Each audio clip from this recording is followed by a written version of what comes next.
والد صاحب سے اکثر میں یہ ایک شیخ کی حیثیت سے بحث کرتا رہتا تھا کہ آپ کوئی اپنی تنظیم، آپ کوئی اپنی آرگنائزیشن کیوں نہیں بناتے جیسا کہ اور حضرات نے بنائی ہیں.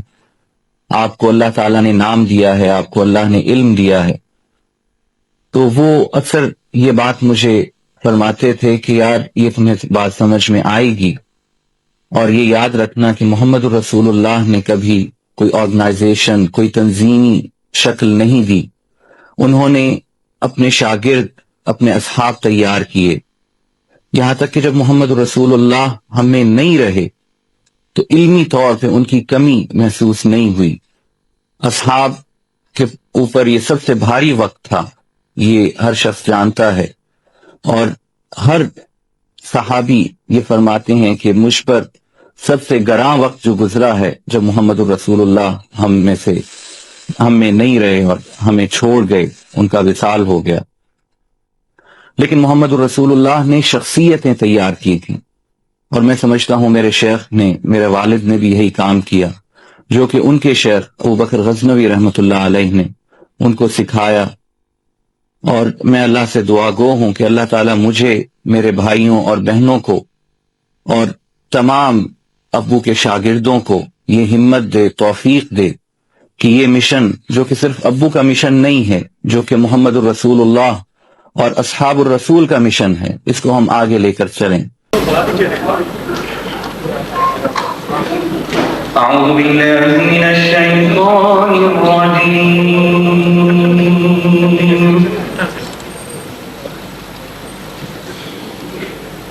بسم اللہ الرحمن الرحیم.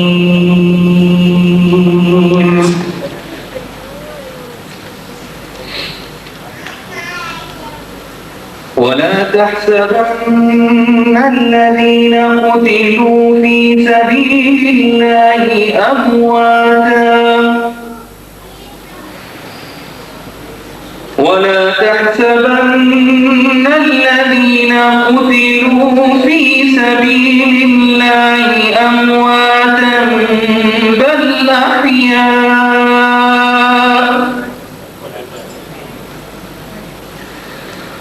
أحياء عند ربهم يرزقون فرحين بما آتاهم الله من فضله ويستبشرون بالذين لم يلحقوا بهم من خلفهم ألا خوف عليهم ولا هم يحزنون يستبشرون بنعمة من الله وفضل وأن الله لا يضيع أجر المؤمنين الذين استجابوا لله والرسول من بعد ما أصابهم القرح للذين أحسنوا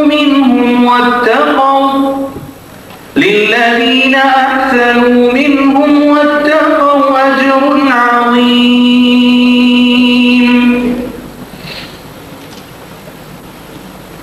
صدق اللہ العظیم. یہ آیتیں سورہ آل عمران آیت نمبر 169 سے 172 تک. ان کا ترجمہ کچھ یوں ہے، رواں ترجمہ: جو لوگ اللہ کی راہ میں قتل ہوئے انہیں مردہ نہ سمجھو، وہ تو حقیقت میں زندہ ہیں، اپنے رب کے پاس رزق پا رہے ہیں. جو کچھ اللہ نے اپنے فضل سے انہیں دیا ہے اس پر خوش و خرم ہیں اور مطمئن ہیں کہ جو اہل ایمان ان کے پیچھے دنیا میں رہ گئے ہیں اور ابھی وہاں تک نہیں پہنچے، ان کے لیے بھی کسی خوف اور رنج کا موقع نہیں ہے. وہ اللہ کے انعام اور اس کے فضل پر شاداں فرحاں ہیں، اور ان کو معلوم ہو چکا ہے کہ اللہ مؤمنوں کے اجر کو ضائع کبھی نہیں کرتے. وہ لوگ جنہوں نے زخم کھانے کے باوجود اللہ اور اللہ کے رسول کی پکار پر لبیک کہا. ان میں جو اشخاص نیکوکار اور پرہیزگار ہیں ان کے لیے اللہ کی طرف سے بڑا اجر ہے. صدق اللہ العظیم. کا مشن جو ہے وہ فرمایا جناب حافظ محمد بلال ملک صاحب. بھائیو، والد گرامی رحمۃ اللہ علیہ کے دوست احباب جناب خواجہ صادق صاحب، جسٹس اللہ نواز صاحب اور جتنے بھی اور حضرات موجود ہیں جو والد گرامی رحمۃ اللہ علیہ کے معززین میں سے تھے، احباب میں سے تھے، آپ سب کو میں وہ سلام پیش کرتا ہوں جو ہمیں محمد رسول اللہ فدا نفسی و ابی و امی نے ہمیں سکھایا. السلام علیکم ورحمۃ اللہ وبرکاتہ. عزیزان گرامی، بات یہ ہے کہ والد گرامی رحمۃ اللہ علیہ کا ان کی زندگی اور ان کی سوانح عمری آپ پڑھ لیں گے، آپ جان لیں گے، میرا یہ آج کا موضوع نہیں ہے. میرا موضوع آج والد گرامی جو کہ میرے والد سے زیادہ، اور یہ اللہ کا بہت بڑا فضل اور اللہ کا بہت بڑا انعام ہے مجھ پہ کہ میرے شیخ تھے، میرے استاد تھے، میرے مربی تھے. اور سچی بات ہے، مجھے ابھی بھی یقین نہیں ہے کہ وہ ہم میں نہیں ہے، اور یہ ایک اللہ کا فضل بھی ہے کہ مجھے یقین نہیں ہے، اور میرے خیال میں مجھے آنا بھی نہیں چاہیے. ان کی تعلیمات، ان کی تربیت اور خاص طور پہ روحانی تربیت جو کہ موجود ہے الحمدللہ، جب بھی جی بھر آتا ہے تو ان کی زیارت کے لیے میں چلا جاتا ہوں، اور وہاں جا کے جو الحمدللہ کیفیات ہوتی ہیں تو واقعتاً یہ یقین ہو جاتا ہے کہ وہ موجود ہیں، وہ زندہ ہیں، اور اللہ کی اس گواہی، اللہ کا وہ وعدہ جو میں نے ابھی آپ کے سامنے آیات شروع میں تلاوت بھی کی. میں انشاءاللہ مختصراً شیخ والد رحمۃ اللہ علیہ کا مشن آپ تک پہنچانے کی کوشش کروں گا، اور وہ سمجھنے کے لیے تھوڑا سا ہمیں بیک گراؤنڈ سمجھنا پڑے گا اسلام کا. ایک بات تو میں کلیئر کر دوں، بالکل واضح کر دوں. یہاں پر جو مجھ سے پہلے بھائی اور بہنیں تشریف لائیں، انہوں نے ایک بات کہی کہ ہم متحد نہیں ہیں. بوسٹن میں امام کے فرائض انجام دے رہا تھا، وہاں ایک بہن نے یہی سوال کیا. اس وقت امریکہ افغانستان پہ حملہ آور تھا، اور افغانستان کے بعد پھر فلسطین کی باری آئی، وہاں پر جنین پہ حملہ ہوا، ان کی شامت آئی. تو انہوں نے یہ کہا کہ دراصل بات یہ ہے ہم لوگ متحد نہیں ہیں، ہمیں یونٹی نہیں ہے. ہم جب یونائٹڈ ہو جائیں گے تو یہ سب ختم ہو جائے گا. تو سارا کا سارا مسئلہ ہمارا تفرقہ ہے، ہماری تفرقہ بازی ہے. ان سے میں نے گزارش کی، اور یہی بات میں آپ تک پہنچانا چاہتا ہوں کہ یہ بات ہے تو ٹھیک، لیکن ذرا ہم نے غلط اینگل سے دیکھی ہے. یہ یوں ہے کہ یونٹی، اتحاد، یکجہتی، یہ ساری کی ساری نتیجہ ہیں اسلام کا. جب ہم لوگ مسلمان ہو جائیں گے، وہ مسلمان جن کو محمد رسول اللہ چھوڑ کر گئے تھے صلی اللہ علیہ وسلم،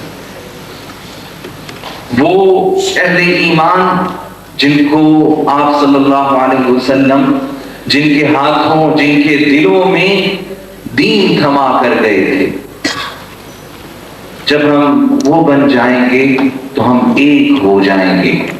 کیوں کہ خود محمد الرسول اللہ صلی اللہ علیہ وسلم یہ بات ہمیں سمجھاتے ہیں. آپ فرماتے ہیں کہ مثل المؤمنین فی توادہم وتعاطفہم وتراحمہم کمثل الجسد الواحد اذا اشتكى منه عضو تداعى له سائر الجسد بالسهر والحمى. مومنوں کی مثال کیا ہے؟ اہل ایمان کی. اہل ایمان کون ہوتے ہیں؟ جو اسلام کو عملی طور پہ اپنے اوپر اپنے جسم پہ نافذ کر لیں، ان کو ہم مومن کہتے ہیں، ایمان والے کہتے ہیں. ان کی مثال آپس میں ایک دوسرے سے محبت کرنے میں، ایک دوسرے پر شفقت الفت کرنے میں یوں ہے جس طرح کہ ایک جسم، الجسد الواحد، ایک جسم. اور جسم میں اگر کسی، آپ صلی اللہ علیہ وسلم فرماتے ہیں، حصے میں درد ہو جائے، تکلیف پہنچے، تو پورا کا پورا جسم درد میں مبتلا ہو جاتا ہے.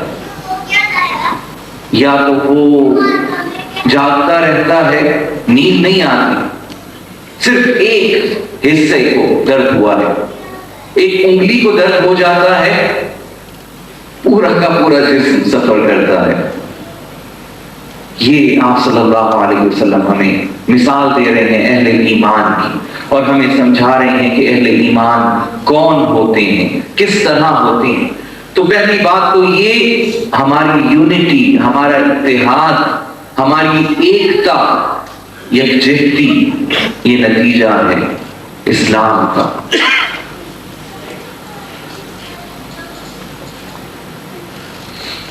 علامہ فرماتے ہیں، اب میں والد گرامی رحمۃ اللہ علیہ کی مشن کی طرف آتا ہوں، ان کی شہادت کی طرف آتا ہوں، جو ان کی مشن کا حصہ ہے، ان کی شہادت. کہ یہ جتنے بھی حضرات بیٹھے ہیں جو والد گرامی کے درسوں میں شامل ہوتے رہے ہیں، ان کی محفل ذکر میں، ان کی تقاریر میں یہ خود گواہی دیں گے کہ شاید ہی کوئی ایسی تقریر ہو، شاید ہی کوئی ایسی مجلس ہو، ایسا درس قرآن ہو جس میں انہوں نے اپنی شہادت کی دعا نہ مانگی ہو، جس میں انہوں نے یہ الفاظ نہ استعمال کیے ہوں، اے اللہ اپنی راہ میں جینا، اپنی راہ میں مرنا نصیب فرما، اللہم ارزقنا شہادتا فی سبیلک. اور اس پہ علامہ بہت پیارا فرماتے ہیں کہ شہادت ہے مقصود و مطلوب مومن، نہ مال غنیمت، نہ کشور خوشائی. اور یہ بات ہمیں واقعتاً سمجھ نہیں آتی جب تک کہ ہم اسلام کو سمجھ نہ لیں. اور ابو جی رحمۃ اللہ علیہ، شیخ والد کا مشن بھی نہیں سمجھ آئے گا جب تک کہ ہم تھوڑا سا یہ جو ایک تمہید ہے، یہ میں آپ کو مختصراً کوشش کرتا ہوں، اللہ تعالیٰ مجھے، آپ کو، ہم سب کو آپ صلی اللہ علیہ وسلم کے دین پہ چلنے کی، اس کو سمجھنے کی، پھر آگے سمجھانے کی توفیق نصیب فرمائے. ہماری تخلیق کیوں ہوئی؟ مقصد تخلیق ہے کیا؟ ہمیں اللہ تعالیٰ نے اس دنیا میں کیوں بھیجا؟ سب سے پہلا کام ایک انسان کا، بنی آدم کا یہ ہے. اور پھر یہاں پر بھیج کے کیا اللہ تعالیٰ نے ہمیں یوں ہی محمل چھوڑ دیا ہے؟ اللہ تعالیٰ فرماتے ہیں کہ بنانے کے بعد رب میں تمہارا ہوں. رب کون ہوتا ہے؟ پالنے والا. اور صرف پالنے والا نہیں، تربیت بھی کرنے والا. جب اللہ تعالیٰ نے آدم علیہ السلام کو، حوا علیہ السلام کو زمین پہ اتارا، شیطان کو حکم دیا، سب کو کہا کہ اتر جاؤ، قُلْ نَهْبِطُوا مِنْهَا جَمِيعًا، یہاں سے سارے کے سارے اتر جاؤ. فرمایا فَإِمَّا يَأْتِيَنَّكُم مِّنِّي هُدًى، اب میری طرف سے تمہارے پاس ہدایات آنا شروع ہو جائیں گے. فَمَن تَبِعَ هُدَايَا، اب ان ہدایات کو، ان احکام کو جو فالو کرے گا، جو ان کا اتباع کرے گا، ان کے لیے اللہ تعالیٰ دو وعدے کرتے ہیں، لا خوف علیہم ولا هم یحزنون۔ اب ذرا غور فرمائیں کہ یہ دو باتیں کن لوگوں کے لیے، کہ نہ ان کو کوئی مستقبل کا ڈر ہے اور نہ جو ان پر بیت گئی ہے اس کا کوئی غم یا افسوس ہے۔ یہ اللہ تعالیٰ اپنے ولی کے لیے، الا ان اولیاء اللہ لا خوف علیہم ولا هم یحزنون، جو اللہ کے دوست ہوتے ہیں، اللہ کے ولی ہوتے ہیں، ان کے لیے یہی دونوں باتیں ہیں۔ تو جو اللہ کی ہدایات پہ، اللہ کی احکام پہ عمل پیرا ہوگا اس کے لیے بھی یہی دو باتیں۔ تو سمجھ یوں آیا کہ وہی اللہ کا ولی ہے، وہی تو اللہ کا دوست ہے۔ ہمیں تخلیق کرنے کے بعد اللہ تعالیٰ نے ہمارے پاس اپنی ہدایات، اپنے احکام، اپنی صحیفے، اپنی کتابیں نازل فرمانا شروع کر دی، اور علیحدہ صحیفے نہیں آتے تھے، ان کو سکھانے والا معلم، مدرس، ان کو نافذ کر کے دکھانے والا وہ بھی ساتھ تشریف لاتا تھا، انبیاء کی شکل میں۔ آخری نبی محمد رسول اللہ فداہ کل ما املک تشریف لائے، انہوں نے بھی قرآن پر جو کہ تمام صحائف کا، تمام کتب آسمانی کا جو ان سے پہلے تھی 315 سب کا مجموعہ ہے، لیکن مصحح شدہ، کریکٹڈ، جیسا کہ خود محمد رسول اللہ نے فرمایا ہمیں اور بتلایا کہ قرآن میں یہ سارے صحائف موجود ہیں تھوڑے تھوڑے کر کے، اور آپ نے باقاعدہ ہمیں گن کے بھی بتایا کہ یہ 1/7 توریت میں سے لیا گیا ہے، یہ 1/7 انجیل میں سے، یہ زبور میں سے، یہ صحف ابراہیم ہے، اور یہ باقی صحیفے ہیں، اور یہ وہ حصہ ہے جو خالصتاً مجھ پہ نازل ہوا ہے۔ تو قرآن مجموعہ ہے تمام کتب سماویہ، اور کتب سماویہ ان کا میسج ایک ہی تھا۔ کیوں؟ کہ بھیجنے والا خود اللہ تعالیٰ ایک ہے، تو میسج میں کوئی فرق نہیں آنا چاہیے، اس کے تھیم میں کوئی فرق نہیں آنا چاہیے، یہ ایک کامن سینس کی بات ہے۔ ہمیں اب حکم دیا کہ ان پر عمل پیرا ہو، تمہیں یہاں بھیجنے کے بعد، اتنا بڑا عہدہ دینے کے بعد کہ اس زمین پہ، روئے زمین پہ تم میرے خلیفہ ہو، میرے نائب ہو، اور یہ خلافت دینے کے بعد ہمیں مکمل اختیار، الٹیمیٹ چوائس دے دی کہ اب جو بھی کرنا ہے اپنی مرضی سے کرو۔ فرماتے ہیں قل الحق من ربکم، اے نبی صلی اللہ علیہ وسلم ان کو یہ بتلا دیجئے کہ حق تمہارے رب کی طرف سے عیاں ہو گیا ہے، واضح ہو گیا ہے۔ فمن شاء فلیؤمن، اب جو چاہے تو اپنی مرضی سے ایمان لے آئے، ومن شاء فلیکفر، اور اب جو چاہے تو اپنی مرضی ہی سے کفر اختیار کر لے۔ اللہ تعالیٰ اس دنیا میں کسی کو نہیں روکیں گے۔ تو یہ دنیا، یہ ایک اللہ نے ہمارے لیے سٹیج بنا دیا، جائے امتحان بنا دیا۔ سورہ ملک میں اللہ تعالیٰ ہمیں یوں بتلاتے ہیں الذی خلق الموت والحیات، اللہ تعالیٰ وہ ذات گرامی ہیں جنہوں نے تخلیق فرمایا یہ موت و حیات کا سلسلہ۔ کیوں؟ لیبلوکم ایکم احسن عملا، تاکہ تمہارا امتحان لیں کہ تم میں اچھے اعمال، حسین ترین اعمال کون کرتا ہے۔ اب جب ہمیں اللہ تعالیٰ نے اختیار دے دیا، اس دنیا میں، کائنات میں ہمارے سامنے دو گروہ واضح ہو گئے، وہ جو اللہ کے احکام پہ عمل پیرا ہے، جو قرآن اور قرآن سے پہلے صحائف کو مانتے تھے، اہل اللہ، اللہ والے، اور وہ جو شیطان جس نے اللہ سے مہلت مانگی، جیسا کہ آپ کلپ میں سن رہے تھے والد گرامی رحمۃ اللہ علیہ کا، کہ اس نے اللہ سے دعا کی ربی انظرنی الی یوم یبعثون، میرے پروردگار مجھے مہلت دے دیجیے جب تک کہ یہ مبعوث ہوں گے قیامت میں پھر سے، تب تک کے لیے مجھے عمر دے دیجیے، مہلت دے دیجیے کہ میں ان کو ان کے آگے سے، پیچھے سے، داہنے سے، بائیں سے ان کو میں گمراہ کروں، جس طرح اس آدم نے مجھے جنت سے نکلوایا ہے، میں اس کو اور اس کی ذریت کو گمراہ کرتا رہوں گا۔ تو اب ابلیس، شیطان اور اس کی ذریت، حزب الشیطان جو ہمیں سورہ مجادلہ میں ملتا ہے، اس طرف سے حزب اللہ، اللہ کا گروہ، اللہ والے۔ اب یہ دو طاقتیں ہیں اس دنیا میں۔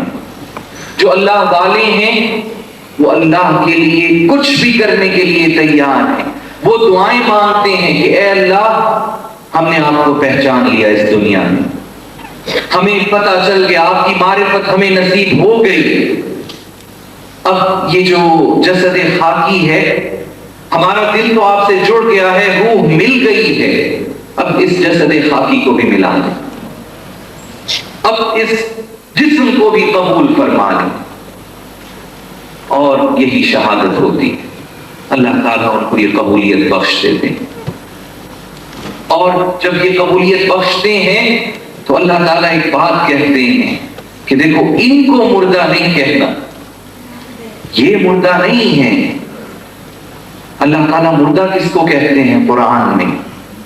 فرماتے ہیں اموات غیر احیاء، وہ لوگ مردہ ہیں، زندہ نہیں ہیں، چلتے پھرتے تمہیں نظر آتے ہیں، یہ زندہ نہیں ہے، یہ مردہ ہیں۔ کیوں؟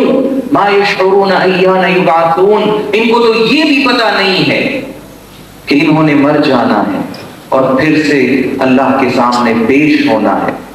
مردہ تو یہ لوگ ہیں جن کو یہ شعور ہی نہیں ہے کہ اللہ کے سامنے پیش ہونا ہے، جنہوں نے مرنا ہے۔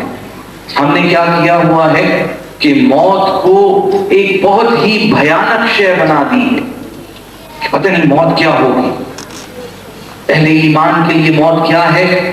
ایک بہت ہی میٹھی چیز، لذت والی چیز، یہ ذریعہ ہے اپنے محبوب سے ملاقات کا۔ اللہ والا تو موت کا منتظر ہوتا ہے، اور اسی لیے تو محمد رسول اللہ نے فرمایا کہ موت کی دعا نہیں کرنی، کہ اگر یہ اجازت ہوتی تو اللہ والا موت کی دعا کر لیتا، وہ خودکشی کر لیتا۔ اہل ایمان کے لیے، اللہ والوں کے لیے موت تو ایک بہت ہی بڑی چیز ہے۔ آپ صلی اللہ علیہ وسلم نے فرمایا، صحیح مسلم کی روایت ہے، دنیا سجن المؤمن و جنت الکافر، یہ دنیا کیا ہے؟ اہل ایمان کے لیے جیل خانہ ہے، سجن ہے۔ و جنت الکافر، وہ لوگ جو اللہ کے منکر ہیں ان کی تو جنت ہی ہے، انہوں نے جتنا عیش کرنا ہے یہاں کر لیں، انہوں نے کون سی اللہ سے ملاقات کرنی ہے۔ ان کے بارے میں کہا، شہید کو کہا جا رہا ہے کہ اس کو مردہ نہیں کہنا، اور وہ ان کو مردہ کہتے ہیں اللہ تعالیٰ، اور فرماتے ہیں کہ نسوا اللہ فنسیہم، ان لوگوں نے اللہ کو بھلا دیا، اللہ نے ان کو بھلا دیا، اللہ کو تو ان کی ضرورت نہیں ہے۔ عزیزان گرامی، اب میں یہ تمہید باندھنے کے بعد کہ اسلام ہمارا دین حق ہے کیا، اور اس دنیا میں یہی دو گروہ ہیں اور کوئی گروہ نہیں ہے، اہل حق اور اہل باطل۔ یہاں سعودی عرب سے جب واپس ہم لوگ منتقل ہوئے تو میں ابھی نوجوان تھا، ٹین ایجر تھا، والد گرامی سے ایک سوال پوچھا جب یہاں پر آ کے میں نے دیکھا اتنی فرقے، لوگ، ہر آدمی نے، ہر نام نہاد مولوی نے 1.5 دن کی مسجد بنا رکھی ہے، تو میں نے کہا شیخ آپ یہ باتیں کیوں نہیں بتاتے لوگوں کو کہ یہ غلط ہے، یہ غلط ہے، یہ غلط ہے، تاکہ لوگ سمجھیں۔ تو انہوں نے ایک بہت پیاری بات سمجھائی، اور اللہ تعالیٰ نے وہ بات میرے دل میں ڈال دی کہ کبھی بھی اندھیرے کو اندھیرے سے نہیں مٹا سکتے، ظلمات میں آپ کو نور لانا پڑے گا، مشعل لانی پڑے گی، اجالا کرنا پڑے گا۔ وہ کیا ہے؟ اللہ تعالیٰ فرماتے ہیں کہ اللہ نے تم میں ایک نبی بھیجے اور ان کے ساتھ ایک نور اتارا، تو فرماتے ہیں فَاتَّبِعُوا النُّورَ الَّذِي أُنزِلَ مَعَهُ، تو وہ جو نور اللہ نے ان کے ساتھ اتارا ہے اس کی اتباع کرنا۔ ایک اور جگہ پہ فرمایا قَدْ جَاءَكُم مِّنَ اللَّهِ نُورٌ وَكِتَابٌ مُبِينٌ، تمہاری طرف اللہ نے نازل کر دی ہے اپنا نور اور یہ کتاب مبین۔ تو اب جب یہ وہ فرماتے ہیں کہ نور، یہ روشنی تم کر دو گے تو یہ اندھیرے خود ہی مٹ جائیں گے، ان سے لڑنے کی ضرورت ہی نہیں ہے۔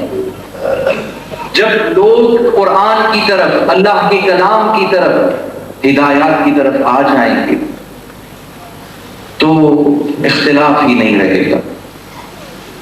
ہمارا المیہ، ہمارا مسئلہ، اب میں والد گرامی کی مشن کی طرف آتا ہوں کہ ہم نے یہ نور جو روشنی ہے، اللہ تعالیٰ فرماتے ہیں سورہ انعام میں اَوَمَنْ كَانَ مَيْتًا فَأَحْيَيْنَاهُ، اب اللہ کی نظر میں مردہ اور زندہ اور ان کا فرق اور زندگی کیا ہے اللہ کی نظر میں، کہ اس کی مثال جو مردہ تھا اور اس کو ہم نے زندہ کیا، کس طرح جعلنا له نورا یمشی به فی الناس، کہ ہم نے اس کو وہ نور عطا کر دیا جس سے وہ لوگوں کے درمیان چلتا ہے، وہ چلتا پھرتا خود نور ہے، روشنی ہے، تو جہاں سے وہ گزرے گا اندھیرے کہاں رہیں گے۔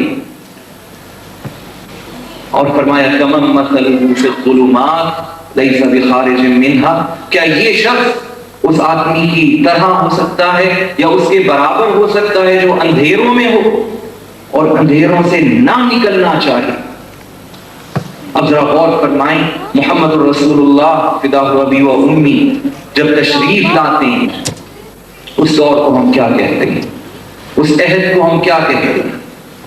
عہد جاہلیت، دور جاہلیت۔ اور آپ نے جب اپنا مشن پورا کیا، حجۃ الوداع کا جو آپ کا آخری پبلکلی خطبہ ہے، اس میں آپ نے کیا فرمایا؟ آپ نے فرمایا کہ جاہلیت کی ہر شکل، جاہلیت کی ہر رسم و رواج میرے پاؤں تلے، میں اس کو رونقتا ہوں۔ کفر کا نہیں کہا آپ نے، شرک کا نام نہیں لیا، بدعت کا نام نہیں لیا، جاہلیت کا نام لیا۔ تو معلوم یہ ہوتا ہے کہ ہمارا سب سے بڑا دشمن اہل اللہ کا جاہلیت ہے، کہ جب اویئرنس ہی نہیں ہوگی، جب ہمیں پتہ ہی نہیں ہوگا کہ ہم آئے کیوں ہیں اس دنیا میں، ہم کیا کر رہے ہیں، ہم کدھر جا رہے ہیں، ہم نے جانا کدھر ہے، ہمارا آبجیکٹو کیا ہے اس دنیا میں، اور ہمیں جب یہ بھی احساس نہ ہو کہ وہ اللہ جو ہمارے مالک ہیں، ہمارے خالق ہیں، ہمارے محبوب ہیں، وہ میرے کتنے قریب ہیں۔ اللہ تعالیٰ ایک نقشہ باندھتے ہیں، فرماتے ہیں کہ جب ابن آدم مرے گا تو وہ ایک جملہ کہے گا، یا حسرتا علی ما فرطت فی جنب اللہ، اے میری حسرت، میری تباہی، میں اللہ کے پہلو میں ہوتے ہوئے اتنا افراط کرتا رہا، اتنی زیادتیاں کرتا رہا، اللہ تو میرے اتنے قریب تھے، میں نے کبھی یہ جاننے کی کوشش ہی نہیں کی۔ ان کا مشن یہ تھا کہ گھر گھر میں قرآن کو پھیلانا ہے، اور انہوں نے الحمدللہ، اللہ تعالیٰ ان کی اس قربانی کو قبول فرمائے، انہوں نے یہ مشن پورا کیا الحمدللہ، اور یہ ان کا مشن چلتا رہے گا کہ یہ ایک بات جو بہت اہم ہے، والد گرامی رحمۃ اللہ علیہ نے کوئی مسند گدی نہیں چھوڑی کہ ان کے بعد وہ مسند، وہ گدی، وہ خانقاہ پوری کی جائے۔ والد گرامی نے ایک مشعل تھامی تھی، اور یہ وہ مشعل تھی جو محمد الرسول اللہ نے اپنے اصحاب کو تھمائی تھی، اور ان کے اصحاب نے اپنے اتباع کو ان کے اتباع نے اپنے شاگردوں کو، یہاں تک کہ ہم تک دین پہنچ گیا۔ اب اگر وہ مشعل کوئی اٹھا لے تو دنیا و آخرت میں کامیاب، اس مشعل کی روشنی میں اگر کوئی راستہ طے کر لے تو وہ بھی پار ہو جائے گا، وہ بھی کامیاب ہو جائے گا۔ اب سارا کا سارا امتحان اتنا ہے کہ اختیار تو آپ کے پاس ہے، مکمل اختیار ہر آدمی کے پاس، انفرادی طور پہ بھی، اجتماعی طور پہ بھی، کہ ہم نے کیا کرنا ہے۔ ہم نے اللہ والوں میں سے بننا ہے، حزب اللہ میں شامل ہونا ہے، یا والعیاذ باللہ حزب الشیطان میں چلے جانا ہے۔ اور اس کے لیے میں عرض کروں گا کہ صرف ایک ریکوائرمنٹ ہے، صرف ایک شرط ہے، اور اگر غور کریں گے تو یہی شرط ہمارے سچے مسلمان ہونے میں بھی ہے، قرآن کو پڑھنا، قرآن کو سمجھنا۔ آپ نے تھوڑا سا غور فرمائیں کہ محمد الرسول اللہ صلی اللہ علیہ وسلم کو ہم کس نام سے پکارتے ہیں؟ رسول اللہ، اللہ کے پیغامبر۔ وہ پیغام کیا تھا؟ یہی قرآن، جس کو کبھی ہم نے اہمیت ہی نہیں دی، جس کو ہم نے پسے پشت ڈال دیا۔ اور محمد الرسول اللہ نے یہ پیغام پہنچانے کے لیے کیا کیا نہیں کیا، ان کی جان کے درپے ہو گئے کون لوگ، ان کا اپنا خاندان، ان کے اپنے گھر والے، ان کا اپنا خیش قبیلہ، کہ حضرت ابو بکر فرماتے اتقتلون رجلا ان یقول ربی اللہ، اس شخص کو صرف تم اس لیے قتل کرنا چاہتے ہو کہ ان کا صرف ایک جرم ہے کہ وہ کہتے ہیں اللہ میرا رب ہے، اور انہوں نے کیا خطا کی ہے؟ ذرا غور فرمائیں کہ آپ صلی اللہ علیہ وسلم نے طائف میں کس چیز کا مقابلہ کیا ہے؟ باقاعدہ آپ کو سنسار کیا گیا ہے، آپ پر پتھر برسائے گئے ہیں، اور حدیث میں آتا ہے کہ آپ اس وقت تھک کر بیٹھ جاتے، ہلکان ہو کے بیٹھ جاتے، اور ادھر سے دو نوجوان وہ بھیجتے، ایک آپ صلی اللہ علیہ وسلم کو داہنے کندھے سے پکڑتا، ایک باہنے سے پکڑتا اور کھڑا کر دیتا، اور ایک آواز لگانے والا یوں کہتا کہ نبی صاحب تبلیغ فرمائیں نا، آپ خاموش کیوں ہو گئی ہیں؟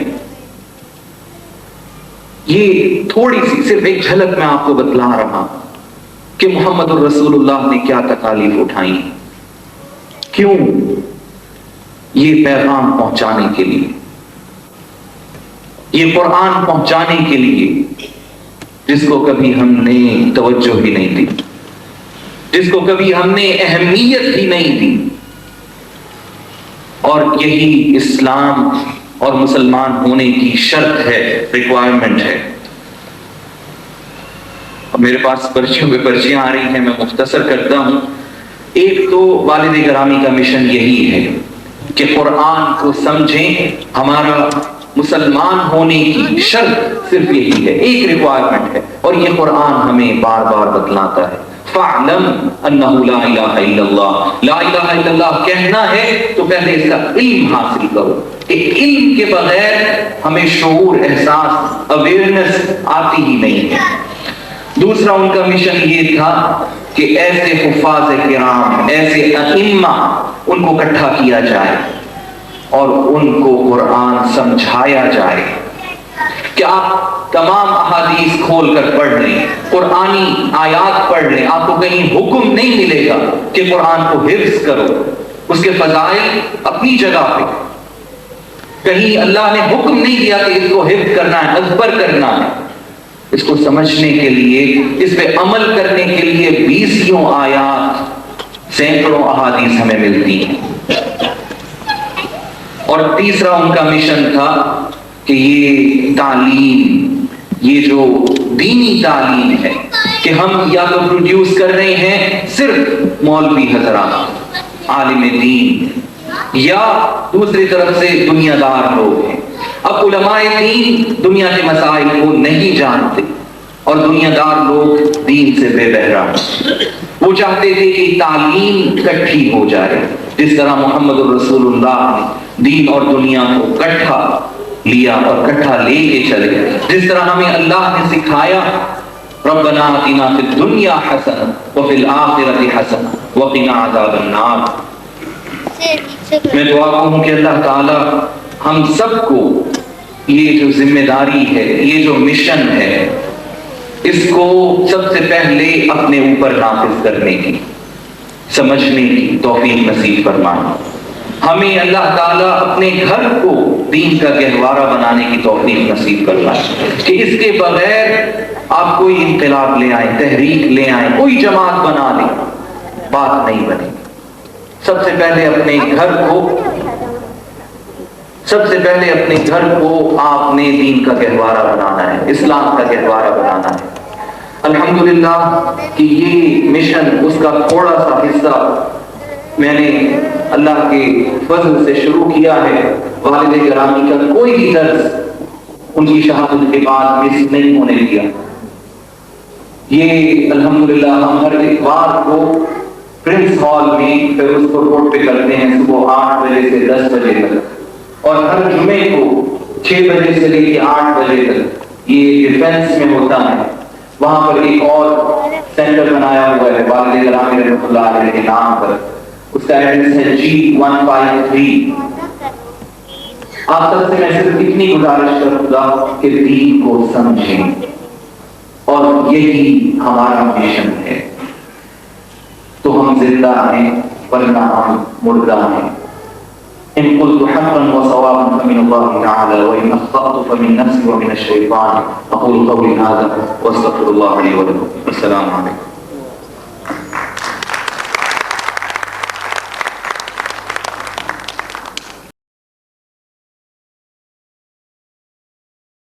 اللهم نور له في قبره، اللهم اجعل قبره روضة من رياض الجنة، اللهم اجعله في أعلى عليين مع الذين أنعمت عليهم من النبيين والصديقين والشهداء والصالحين وحسن أولئك رفيقا۔ اللهم بلغه منازل الشهداء، اللهم بلغه منازل الشهداء، اللهم بلغه منازل الشهداء۔ اللهم إنا نسألك من الخير كله عاجله وآجله ونعوذ بك من الشر كله عاجله وآجله۔ اللهم أحسن عاقبتنا في الأمور كلها وأجرنا من خزي الدنيا وعذاب الآخرة۔